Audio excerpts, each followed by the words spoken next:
Welcome to Emtron Training Part 43. In this training tutorial, we're going to be taking a look at working with our open loop style boost control. Our open loop boost allows us to control and program a certain level of duty cycle to our boost control solenoid to increase our boost pressure past our wastegate spring level that's going to be fitted either into internal or an external wastegate. We're going to go over the routing for the lines going in and out of the boost control solenoid so that mechanically it's going to control properly before we actually start to enable and energize the solenoid. Then we're going to go through all the programming details, making sure that we have things like our boost targets and our initial base position table dialed in properly, so we're going to be achieving the boost that we'd like. We have a lot to cover in this training tutorial. Let's jump in so we can check this out. Okay, so let's get started. We're going to be taking a look at working with our open loop style boost control tuning in our Emtron ECU. Our open loop style boost control allows us to install a boost control solenoid between the pressure source and our wastegate. The wastegate typically has, let's say, some kind of a wastegate spring in it, 8 to 10 pounds, let's just say hypothetically. That's what the boost pressure we're able to generate if no boost control solenoid is installed. If we want to go and turn the boost past that rated spring pressure or actuator pressure, depending if we're an external or internal wastegate, the boost control solenoid allows us to do that by manipulating the pressure reference going to the wastegate. Now, we need to make sure that we have things configured properly within the routing in and out of the boost control solenoid so that when we're doing our programming here virtually, going and working with between a 0 to 100% duty cycle scale, that we have the desired control and results that we're after with the boost control. If we have things configured wrong, we'll overboost or not build any further boost pressure past the wastegate spring level. So it's very specific of how we're applying this and working within our boost control tuning, whether it's internal or an external wastegate. Now, there are going to be differences in terms of the routing and configuration, but the virtual programming side of things is going to be identical working with either an internal or external wastegate. So the first thing that I want to go over here, before we jump into doing the programming and looking at all the tables we have to work with, I want to talk about the fundamentals of how a turbocharger, a wastegate, and a boost control solenoid work, both in an internal and an external setup. Because understanding this is fundamental. Understanding how the configuration needs to work is very important, because again, if things aren't configured properly, mechanically, the actual routing in and out of the solenoid, we're not going to have the boost control solenoid working as we'd like, and the boost control is not going to do what we want. We want to avoid that. We want to be specific with this. So I'm going to go over here, the fundamentals. Then we'll jump into configuring and setting up the boost control solenoid, and then taking a look at the actual virtual programming side of things within the Emtron program here. Now, the first thing we need to talk about is how a turbocharged system works. It's actually pretty simple. Let's take a generic approach at this. Now, we have an engine, we have an exhaust manifold.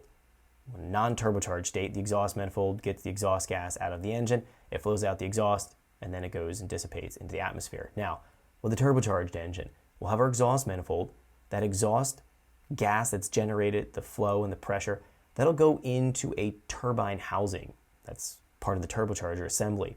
The turbine housing guides that exhaust pressure and exhaust gas, and it spins a turbine wheel. That turbine wheel is connected on a common shaft to a compressor wheel. The compressor wheel is housed in a compressor housing. What we'll find is that as we spin the turbine wheel faster and faster, on that common shaft, it'll spin the compressor wheel faster and faster.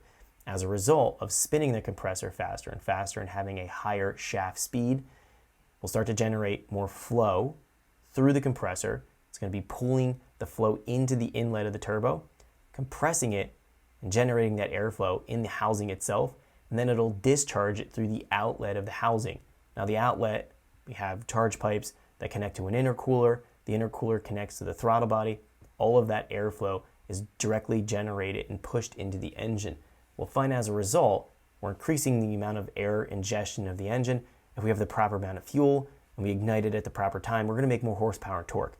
Now, we need to regulate how quickly the turbine wheel is spinning, because if we start to spin it too quickly, it'll start to generate too fast of a shaft speed and spin the compressor too fast.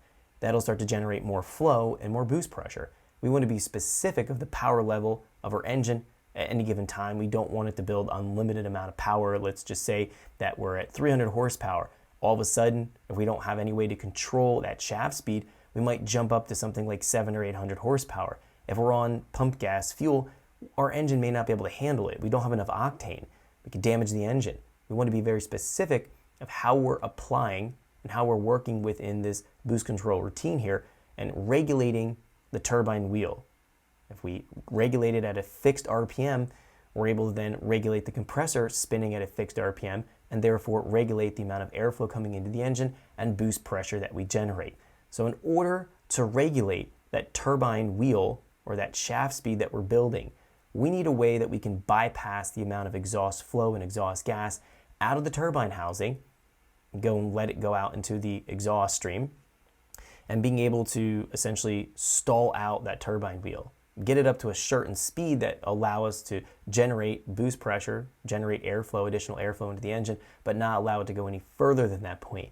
That's where a wastegate comes into play.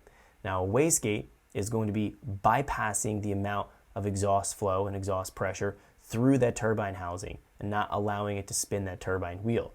What we'll find is, depending on what the wastegate spring level is going to be, what kind of spring is placed inside of the wastegate that we're dealing with, whether it's an internal or external wastegate. Thanks for checking out our teaser clip. If you want to see the rest of this video and more than 500 hours of current EFI training we have to offer, make sure you click right here. If you want to go and check out more teaser clips from this training course, click here, and you don't want to miss any of the videos we're going to be releasing on this channel, so make sure you subscribe and click here. Thanks for watching, and I'll see you guys later.